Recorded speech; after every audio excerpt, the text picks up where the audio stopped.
Hi! నేను మీ Bujji. Welcome my channel. 'Love at first సైట్‌లో' నెక్స్ట్ ఎపిసోడ్ ఏంటో చూసేద్దాం రండి. సరే నేనొకటి అడుగుతాను చెప్తావా అంది. అమ్మో! కొంపదీసి మొన్న హోటల్‌లో జరిగిన సంఘటన గురించా అని భయపడ్డాడు. అడుగు విజ్జి అన్నాడు బింకంగా. మన పెళ్ళైతే నీ ఉద్యోగం మానేసి మా ఇండస్ట్రీస్ చూసుకుంటావా అని అడిగింది. అమ్మో! నా ప్రియాతి ప్రియమైన సాఫ్ట్‌వేర్ కోడింగ్ వదిలేయడమా అన్నాడు ఫీల్ అవుతూ. మరి ఎలారా బుజ్జీ నేను ఒక్కగానొక్క దాన్ని మా వాళ్ళకు. డాడీకి కూడా జరిగిన ఈ చేదు సంఘటనలు బాగా భయపెడుతున్నాయి. శారీరకంగా, మానసికంగా ఆయన డల్ అయ్యారు. ఈ పరిస్థితుల్లో ఇంత పెద్ద బిజినెస్ చూడాలంటే నేనైతే అస్సలు చూడలేను. నువ్వు ఒక్కడివే ఒంటి చేత్తో నడపగలవు.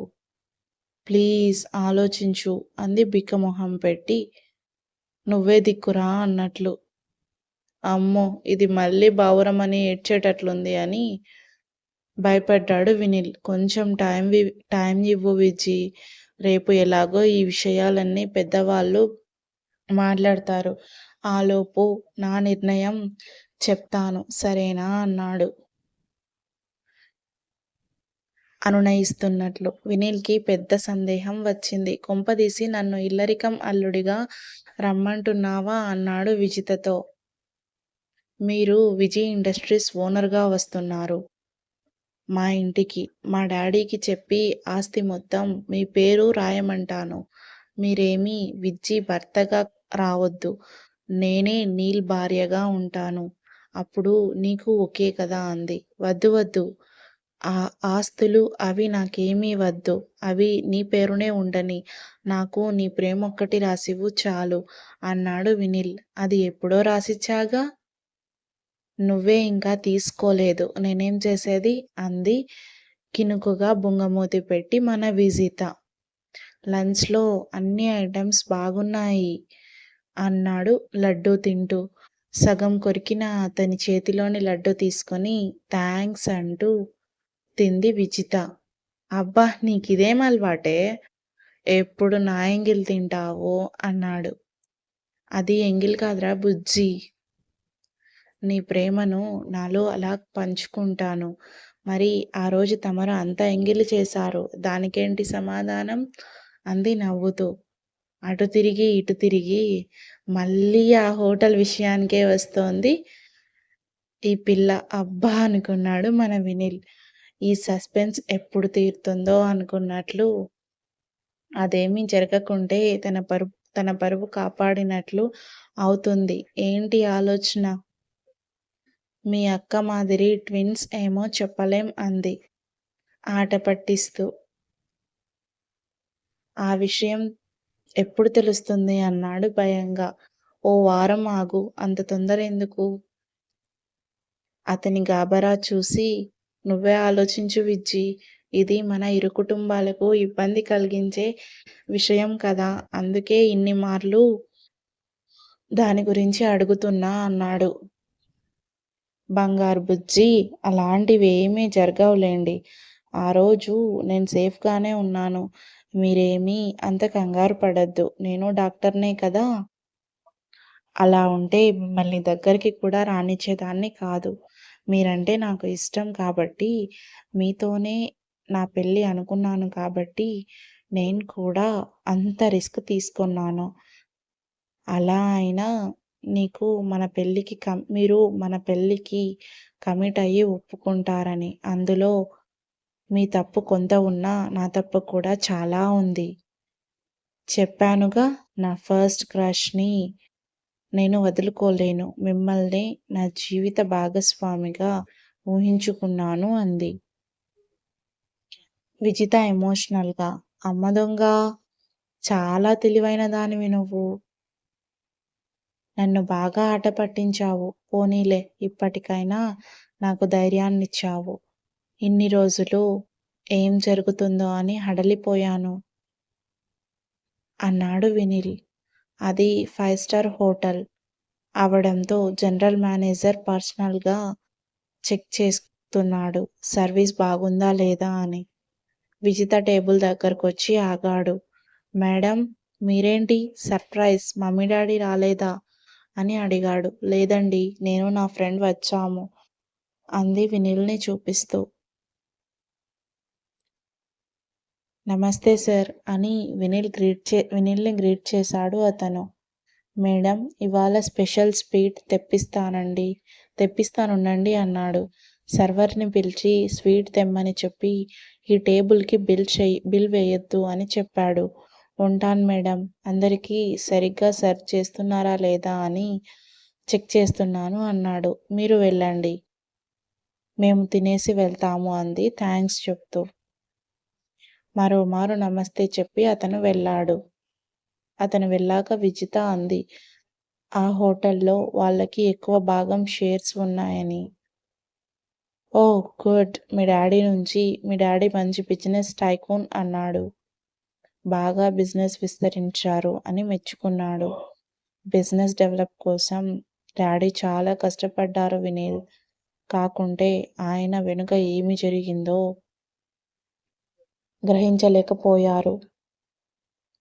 సరైన టైంలో నువ్వు వచ్చావు ఆపద్బాంధవుడిలా. అంత పెద్ద మాటలెందుకులే ఇప్పుడు అన్నాడు వినీల్ నవ్వుతూ.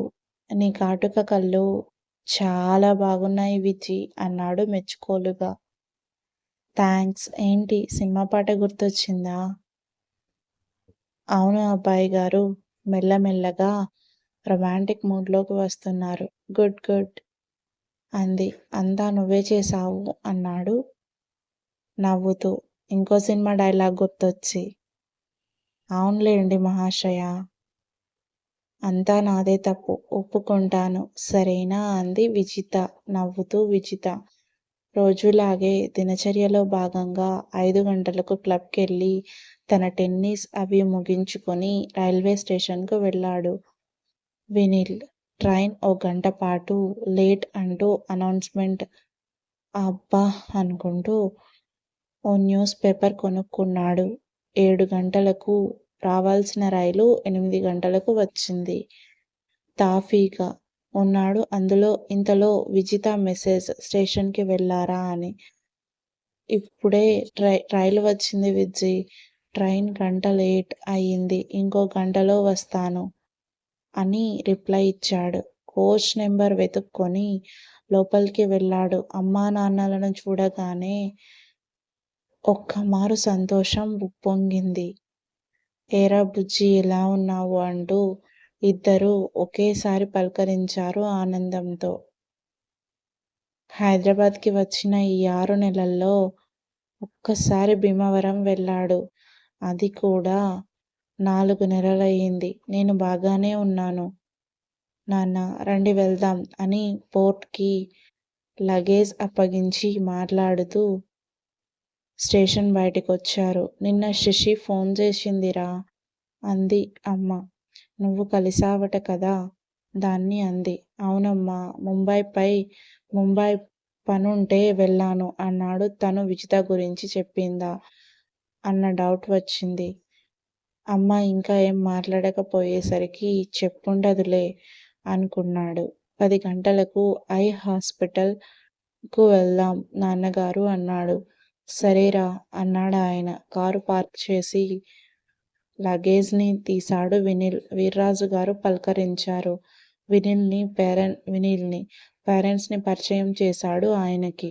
పక్కింటి వైపు చూస్తే విజ్జి నవ్వుతూ కనిపించింది. టిఫిన్ తెస్తాను అని సంజ్ఞ చేసింది. సరే అన్నాడు. తాళం తీసి లోపలికెళ్తుంటే పక్కింటి నుంచి ఫ్లాస్కులో కాఫీ తెచ్చాడు విజిత వాళ్ళ పనికుర్రాడు.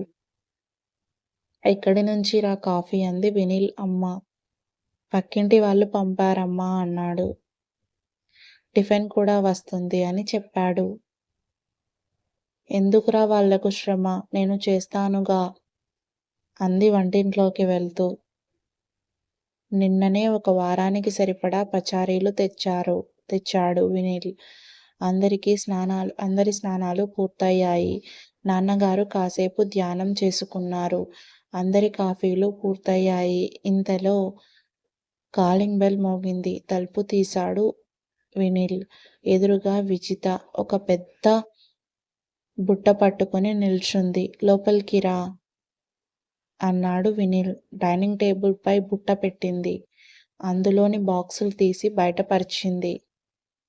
అక్కడే కూర్చున్న అమ్మా నాన్నలకు విజితను పరిచయం చేశాడు వినీల్. ఈ అమ్మాయి మన పక్కింటి అమ్మాయి. పేరు విజిత. డాక్టర్. భీమవరం వాళ్ళు అని చెప్పాడు. ఇద్దరికీ నమస్కారం చేసింది విజిత. ఇలా రామ్మా అని పిలిచి పక్కన కూర్చోబెట్టుకుంది వినీల్ అమ్మ సుధా. వినీల్ నాన్నగారు సుధాకర్ విజిత నాన్నగారు పేరు అడిగారు. వెంకటరాజుగారు అని చెప్పింది. ఉలిక్కిపడ్డాడు సుధాకర్. ఇంటి పేరు అని అడిగాడు. చెప్పింది విజిత. సందేహం లేదు, ఇతను అతనే. గతం ఒక్కసారిగా కళ్ళ ముందు కదలాడింది సుధాకర్కి. విజిత అమ్మ మాధవిని వెంకటరాజుగారు ప్రేమించినప్పుడు మాధవి అన్నతో కలిసి ఒక 5 మంది పోలీస్ స్టేషన్కు వెళ్ళి కంప్లైంట్ ఇచ్చారు. రాజుగారి వాళ్ళ ఇంటి మీదికి కూడా వెళ్ళి దుర్భాషలాడారు. ఆ గ్రూప్లో తనూ ఉన్నాడు. ఇప్పుడు అతను ఎదురైతే ఎలా పలకరిస్తాడో అని కంగారు పడుతున్నాడు ఆయన. పైకి అవేమీ కనిపించకుండా మామూలుగానే ఉన్నాడు. మిమ్మల్ని విజితను తెలిసిన కంటి డాక్టర్ వద్దకు తీసుకెళ్తాను నాన్నా, తనూ వస్తుంది. టిఫిన్ చేసి వెళ్దాం అన్నాడు వినీల్. విజిత ఆయన్ని అడిగింది. ఎంతుంది కంటి ప్రెషర్ అని. ఆయన తన జేబులోంచి డాక్టర్ చెక్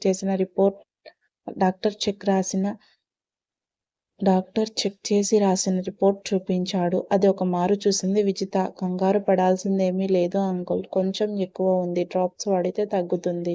ఒక మారు చెక్ చేసి డ్రాప్స్ రాసిస్తారు అంది. థాంక్స్ అమ్మా అన్నాడు ఆయన.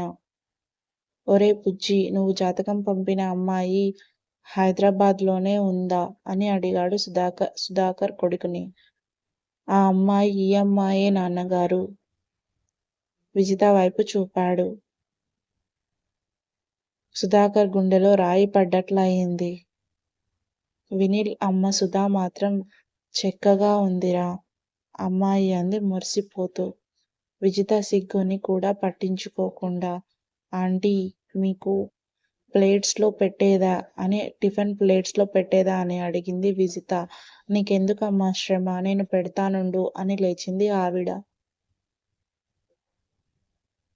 పర్వాలేదు, మీరు కూర్చోండి అని మీ ముగ్గురికి ప్లేట్స్ పెట్టి గుమగుమలాడే ఉప్మా వడ వడ్డించింది. అందులోకి 2 రకాల చట్నీలు కూడాను. అబ్బా, ఎంత రుచి అంటూ సుధా మెచ్చుకోకుండా ఉండలేకపోయింది. నువ్వు కూడా కూర్చోరా అమ్ములు, మాతో కలిసి తిందువు కానీ అని బ్రతిమాలింది. మీరు తినండి ఆంటీ, మీదైన తరువాత నేను తింటాను అంది. హే నీ చాదస్తం, రా ఇలా నా ప్రక్కన కూర్చో అంటూ వదిలిపెట్టలేదు వినీల్ అమ్మ. ఆమె చాలా సీదాసాదాగా ఆప్యాయంగా ఉంది. వినీల్ చెప్పిన దాన్ని బట్టి ఆవిడ పెళ్ళైన తరువాత డబుల్ ఎంఏ చేసింది ఓపికగా. వినీల్ వాళ్ళ ఇంట్లో అందరూ చాలా అందంగా ఉంటారు అనుకుంది. విజితకు తనే వడ్డించింది సుధా. అందరి ప్లేట్స్ కూడా తనే తీసి వంటింట్లో సింక్లో వేసింది ఆవిడ. అయ్యో ఆంటీ, నేను చేస్తాను కదా, నీకెందుకు అని నొచ్చుకుంటుంది విజిత. పర్వాలేదులేమ్మా, ఎవరు చేస్తే ఏంటి అంది. టిఫిన్ చాలా బాగుంది అని మెచ్చుకున్నారు సుధాకర్ కూడా. ఆయనకి లోపల కంగారు అలానే ఉంది. అదే వెంకట్రాజు గారిని చూస్తే ఎలా ఉంటుందో అని భయంగా ఉంది. నేను వెళ్ళి రెడీ అవుతాను, ఓ అరగంటలో బయలుదేరదాం అంది విజిత వినీల్తో. ఓకే విజిత అన్నాడు వినీల్. ఆంటీ, మీకు భోజనాలు మా ఇంట్లోనే అంది విజిత. అయ్యో, ఎందుకురా మీకు శ్రమ, నేను ఏదో ఒకటి చేస్తాను ఇక్కడ అంది సుధా. ప్లీజ్ ఆంటీ అంది విజిత. సరేలేమ్మా, ఇవాల్టికి వెళ్దాం, రేపు మనం ఇక్కడ వండుకోవచ్చు అన్నాడు వినీల్ సుధతో. సరేనమ్మా, నీ ఇష్టం అంది సుధ. ఆవిడ కొడుకుకి ఏదో ఒకటి చేసి పెట్టాలని తహతహలాడుతోంది. విజిత వెళ్ళగానే సుధా అడిగింది. వాళ్ళు రాజులు కదరా! అందులోనూ కోటీశ్వరులు. ఈ అమ్మాయి నీకు ఎక్కడ తారసపడింది? అంది. సుధాకర్‌కి కూడా అదే అంతుబట్టలేదు. వినీల్ కథ మొత్తం చెప్పాడు. అఫ్‌కోర్స్ తమ హోటల్ రూమ్ ఎపిసోడ్ తప్ప అంతా విని ఇద్దరూ నిర్ఘాంతపోయారు. ఇంత జరిగిందా అంటూ. వినీల్ ఇద్దరినీ ఉద్దేశించి అడిగాడు. ఈ అమ్మాయి మీకు ఓకేనా అని. నీకు నచ్చిన అమ్మాయి మాకు డబుల్ ఓకేరా అన్నారు ఇద్దరూ ముక్తకంఠంతో. నీ ఇష్టమే మా ఇష్టం. మీరు ఇద్దరూ కలిసి బ్రతకవలసిన వాళ్ళు. మీరు ఒకరినొకరు అర్థం చేసుకుంటే అదే 10,000. అమ్మాయి చాలా నచ్చింది నాకు. నీకు తగిన జోడి. మరి వెంకట్రాజు గారు మీ పెళ్ళికి ఒప్పుకుంటారా అంది సుధా. ఎలాగో మీరు వచ్చారు కదమ్మా! మధ్యాహ్నం భోజనాలకు వెళ్ళినప్పుడు ఆ విషయం కూడా చర్చకి వస్తుంది. దాన్ని బట్టి చూద్దాం అన్నాడు వినిల్. సరేరా నీ ఇష్టం. మీ అన్నయ్యకు అక్కయ్యకు మంచి సంబంధాలు దొరికాయి. వాళ్ళిద్దరూ పిల్లాపాపలతో సుఖంగా ఉన్నారు. నీవు ఒక ఇంటివాడివైతే మాకు అంతకంటే సంతోషం ఏముంటుంది చెప్పు అన్నాడు సుధాకర్. విజిత నుంచి మెసేజ్ వచ్చింది. నేను రెడీ అంటూ. మీరు రెడీ అయితే కిందకు రండి వెళ్దాం అని. ముగ్గురు కిందకు దిగారు. విజిత కూడా వినీల్ కారులోనే ఎక్కింది. సుధాకర్ ముందు సీటులో కూర్చున్నాడు. వెనుక సుధా, విజిత కూర్చున్నారు. విజిత చీరకట్టు, జడ, ఆడంబరం లేని తన అందం సుధా తెగ మెచ్చుకుంది. ఆమె మాటలకు విజిత తెగ సిగ్గుపడింది. రియర్ వ్యూ మిర్రర్లోంచి వినిల్ మధ్య మధ్యలో విజితనే గమనిస్తూ ఉన్నాడు. విజిత కూడా చూస్తోంది. ఇద్దరి చూపులు మూగగా మాట్లాడుకుంటున్నాయి. అరగంట ప్రయాణంలో సుధా బోలెడు కబుర్లు చెప్పింది విజితకి. వినీల్ గురించి ఎన్నో తమాషా విషయాలు చెప్పింది. అతను వారిస్తున్నా వినలేదు. విజిత నవ్వు ఆపుకోలేకపోయింది ఆవిడ మాటలకు. వాళ్ళిద్దరికీ బాగా కుదిరింది అనుకున్నాడు వినిల్. హాస్పిటల్లో తెలిసిన డాక్టర్ దగ్గరికి సుధాకర్ని డైరెక్ట్గా తనే తీసుకెళ్ళింది విజిత. వాళ్ళిద్దరూ లోపలికెళ్ళిన తరువాత సుధా కొడుకుతో అంది. చాలా మంచి అమ్మాయిరా. ఒద్దికగా ఉంది. ఆ ఏడుకొండల వాడి దయ వల్ల ఈ అమ్మాయి నీకు పెళ్ళామైతే నువ్వు నిజంగా అదృష్టవంతుడివిరా బుజ్జీ అంది. కానీ ఈ ఐశ్వర్యం అవి నాకు పడవు కదమ్మా. కాకుంటే ఇప్పటికే నేను వీళ్ళ కుటుంబంతో చాలా దూరం ప్రయాణం చేశాను. ఇప్పుడు కాదంటే ఆ అమ్మాయి చాలా బాధపడుతుంది. అది ఊహించలేని విషయం. నిజానికి విజితలో తప్పుబట్టే ఒక్క ఆవగింజంత లోపం కూడా లేదు. నాకున్న భయమల్లా వారి సిరి సంపదలు అన్నాడు వినిల్. వాళ్ళతో మాట్లాడిన తరువాత ఆలోచిద్దాంలేరా. నువ్వేమీ దిగులు పడకు. అమ్మాయిని మటుకు చేజార్చుకోకు. ఈ కాలంలో ఇలాంటి అమ్మాయి దొరకడం అంటే అది ఊహించని అదృష్టమే. ఎంతో పుణ్యం చేసుకుంటే కానీ నీకు ఇలాంటి అమ్మాయి దొరకదు. పెళ్ళికి ముందు కలిసి ఉండటాలు, పెళ్ళైన 3 నాళ్ళకే విడాకులు తీసుకుంటున్న ఈ రోజుల్లో నీ కోసం 9వ తరగతి నుంచి కాపు కాస్తూ నువ్వే సర్వస్వము అనుకుంది పిచ్చి పిల్ల. నా దిష్టే తగులుతోంది ఆ అమ్మాయికి. ఇంటికెళ్ళగానే గుర్తు చెయ్యి. దిష్టి తీయాలి విజితకి అంది సుధా. అమ్మ మాటలకు నవ్వుకున్నాడు వినిల్. విజితపై బాగానే ప్రేమానురాగాలు కలిగాయి తల్లిదండ్రులిద్దరికీ. ఇది ఒకందుకు మంచిదేలే అనుకున్నాడు మన వినిల్. ఇక్కడి నుంచి కూడా స్టోరీ చాలా ఇంట్రెస్టింగ్గా ఉంటుందండి. Thanks for watching it. Please subscribe my channel. Please like, share and comment friends. Thank you.